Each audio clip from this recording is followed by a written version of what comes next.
आज आपण अगदी मस्त वेगळ्या प्रकारची रेसिपी बनवणार आहोत. नागपंचमीला तळण करत नाही, तवा ठेवत नाही असे बरेच नियम असतात. तर मराठवाड्यामध्ये हे ढोकळे आवर्जून नागपंचमीला आणि नागदिव्याला बनवले जातात. नमस्कार मैत्रिणींनो, सगळ्यात आधी माझ्या चॅनलवर तुमचं खूप खूप स्वागत. तर ही रेसिपी बनवण्यासाठी बेसनपीठ 1 वाटी घ्यायचं, त्यामध्ये ओवा क्रश करून घालायचा. त्यानंतर हळद घालायची, लाल तिखट घालायचं आणि चवीपुरतं मीठ घालायचं, जिरे घालायचे किंवा जिऱ्याच्या ऐवजी तुम्ही जिऱ्याची पावडर देखील ह्यामध्ये घालून घेऊ शकता. थोडासा हिंग घालायचा. यामध्ये 2 पळ्या तेल घालायचं. आपल्या तेलाच्या बरणीमध्ये जी पळी असते त्या पळीने 2 पळ्या तेल घालायचे. चवीपुरतं मीठ आणि भरपूर अशी बारीक चिरलेली कोथिंबीर घालायची. यामध्ये तेल यासाठी घालायचं की हे ढोकळे निब्बर कडक होऊ नये म्हणून. तेल वापरल्यामुळे हे छान खमंग खुसखुशीत होतात. आता तेल घातल्यानंतर सगळं साहित्य व्यवस्थित मिक्स करायचं आणि थोडं थोडं पाणी घालून याचा एक घट्टसर गोळा मळून घ्यायचा आहे. तर मी गोळा कसा मळला हे मळून झाल्यानंतर कन्सिस्टन्सी तुम्हाला दाखवणारच आहे. तर बऱ्याच ठिकाणी नागपंचमीला तवा ठेवला जात नाही, तळण केलं जात नाही. त्यामुळे मराठवाड्यामध्ये बऱ्याच ठिकाणी बऱ्याच जणांच्या घरी हे ढोकळे बनवले जातात भज्यासाठी सबस्टिट्यूट. तर आता काय करायचं, थोडं थोडं पाणी घालून ह्याचा गोळा मळून घ्यायचा. तर याआधी ही रेसिपी मैत्रिणींनो तुम्ही कधी पाहिली आहे का किंवा खाल्ली आहे का? कमेंट करून नक्की सांगा. तुमच्यापैकी कोणी जर मराठवाड्यामधलं असेल तर त्यांना ही रेसिपी नक्कीच माहीत असेल. तर आता थोडं थोडं पाणी घालून हा गोळा आपण मळून घेतल्याच्यानंतर याला एक 10 मिनिट रेस्ट करायला ठेवायचं आहे आणि त्यानंतर आपण पुढची प्रोसेस करणार आहोत. तर असंसुद्धा काहीतरी तोंडी लावायसाठी म्हणून हा प्रकार किंवा हे ढोकळे तुम्ही नक्कीच बनवू शकता. तर पिठाची कन्सिस्टन्सी तुम्ही बघू शकता. आता मी कितपत घट्ट किंवा पातळ पीठ मळून घेतलेलं आहे ते. आता 10 मिनटानंतर काय करायचं, हाताला थोडंसं तेल लावून घ्यायचं आणि ह्यातलाच एक गोळा घ्यायचा. त्याला हातावर असं गोल गोल गुलाबजामप्रमाणे करून घ्यायचं आणि नंतर थोडंसं चपटं करून घ्यायचं ह्या पद्धतीने. आणि ह्याच पद्धतीने सगळे गोळे आता ह्या ठिकाणी मी बनवून घेते आहे. मैत्रिणींनो, व्हिडिओच्या नादात तुम्हाला तर मी नागपंचमीच्या शुभेच्छा देण्याचं देखील विसरून गेले. तुम्हा सगळ्यांना नागपंचमीच्या खूप खूप शुभेच्छा. आता अजून एक तुम्हाला पद्धत सांगते. पोळपाट घ्यायचा, पोळपाटावर हा गोळा असा मऊ करून घ्यायचा आहे. ह्यामुळे त्याला क्रॅक्स वगैरे जात नाही आणि आपली रेसिपी अगदी परफेक्ट होते.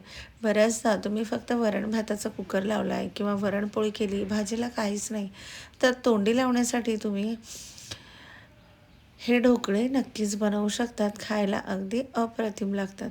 आता एका आकारामध्ये होण्यासाठी अशा लांबचा लांब गोळा करून घ्यायचा, त्याचे छोटे छोटे चाकूच्या साहाय्याने काप करायचे. यामुळे वेळेची बचत होते आणि सगळे गोळे अगदी एका आकारामध्ये बनून तयार होतात. आता ह्याच पद्धतीने मी सगळे इथे गोळे असे चपटे बनवून घेतलेले आहे. त्यानंतर काय करायचं, पुढची प्रोसेस करायची. एक पॅन घ्यायचा, त्यामध्ये भरपूर असं तेल घालून घ्यायचं. त्यानंतर ह्या तेलामध्ये बाकी सगळं साहित्य आपण घालून घेणार आहोत, पण त्याआधी तेल छान कडकडीत गरम व्हायला हवं. तेल गरम झालं की त्यामध्ये मोहरी घालायची. मोहरी छान फुलली की जिरं घालायचं. त्यानंतर ह्यामध्ये कढीपत्त्याची पानं घालायची. ती छान तळल्या गेली की मग ह्यामध्ये हे बनवून घेतलेले जे ढोकळे आहेत ते घालायचे. थोडासा हिंग घालायचा आणि तुम्हाला जर आवडत असेल तर तुम्ही यामध्ये चमचाभर तीळ देखील घालू शकता. आता ह्यामध्ये हे ढोकळे घातल्याच्या नंतर छान व्यवस्थित असं मिक्स करायचं. मी देखील ह्यामध्ये तीळ ॲड केलेले आहे आणि आता चमच्याच्या साहाय्याने हे सगळं एकदा मस्त फ्राय करून घ्यायचं आहे तेलामध्ये. तर तिळामुळे काय होतं, रेसिपी दिसायला छान दिसते आणि अजून थोडासा खमंगपणा वाढायला मदत होते. तर सगळे ढोकळे ह्या तेलामध्ये असे व्यवस्थित मिक्स करून घ्यायचे आहेत आणि ह्याला आपण छान असं वाफेवरच शिजवून घेणार आहोत. तर मैत्रिणींनो, ही रेसिपी तुम्हाला कशी वाटली कमेंट करून सांगा. चॅनलवर नवीन असाल तर चॅनलला लाईक करा, शेअर करा आणि सबस्क्राईब करा. आता हे चमच्याच्या साहाय्याने असं 1, 2 ते 3 मिनिटभर हलवून घ्यायचं आहे. चमच्याच्या साहाय्यानेच याला असं आलटून पालटून करून घ्यायचं आहे. म्हणजे काय होतं, रेसिपी अगदी प्रॉपर होते आणि हे ढोकळे देखील अगदी छान असे शिजल्या जातात. खायला म्हणाल ना मैत्रिणींनो, तर तुम्ही एकदा जर केले तर तुमच्या घरचे सारखेच हे मागतील. आता यावर झाकण ठेवायचं आणि त्यानंतर एक 5 मिनिटांनी याला असं फ्रायमध्येच आपल्याला हलवून घ्यायचं आहे. ह्याला थोडासा पाण्याचा हापका द्यायचा, त्यामुळे हे अगदी प्रॉपर असे शिजले जातात आणि झाकण ठेवल्यानंतर त्या वाफेवरच हे बऱ्यापैकी मऊ होतात. पण अगदी किंचित पाणी घालून याचा हापका दिल्यामुळे यातला कच्चेपणा निघून जातो आणि हे छान नरम मऊसूत होतात. निब्बर वगैरे अजिबात लागत नाही. आता बारीक चिरलेली भरपूर अशी कोथिंबीर घालायची आणि चमच्याच्या साहाय्याने सगळं व्यवस्थित मिक्स करायचं. तर मैत्रिणींनो, झाले आपले इथे मस्तपैकी खमंग खुसखुशीत असे नागपंचमी स्पेशल ढोकळे तयार. तर पाणी घातल्यामुळे अजून थोडासा यामध्ये ओलावा जाणवतोय, त्यामुळे एक 2 ते 3 मिनिटभर याची वाफ काढून घ्यायची आहे. बघा तुम्ही, वाफ अगदी मस्त आली, कलर देखील छान चेंज झालेला आहे. मस्त हे गोल्डन रंगावर बनून तयार झालेले आहेत. मला तर हे ढोकळे खूप आवडतात.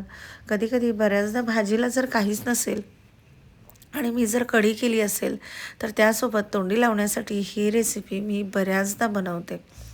त्यामुळे अगदी टेस्टेड रेसिपी आहे. मी स्वतःच नेहमी ट्राय करते. तुम्ही देखील नक्कीच ट्राय करा.